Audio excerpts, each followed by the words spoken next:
Les TFA Drac Girls afrontaven amb molta il·lusió el primer partit de Lliga Femenina a Badalona.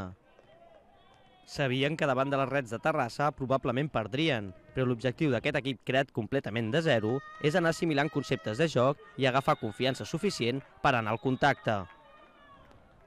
En la primera meitat les visitants ja van encarrilar el partit. 0-23 per les de Terrassa i moltes coses a corregir per part de les de Badalona. En la represa, les Drac Girls ho van fer molt millor en defensa i només van encaixar 12 punts.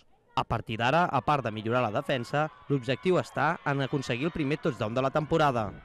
Bueno, és una altra passa en el procés d'aprenentatge que té tot equip nou. Sí, hem anat fent coses, hem de continuar polint moltes coses, però hi ha coses que van sortint.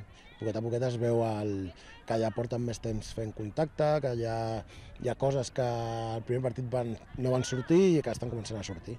I és això, paciència, molt de treball i paciència. Tenint en compte que les Drac Girls van perdre per 72-0 en el primer partit de Lliga, el 35-0 contra les de Terrassa suposa una bona millora. Les noies estan cada cop més unides i s'han sobreposat a les nombroses baixes amb les que s'han vist afectades. L'equip podrà recuperar algun dels seus efectius pel proper partit, ja que no serà fins a mitjans d'abril quan s'enfrontaran a Badalona amb les Mustang.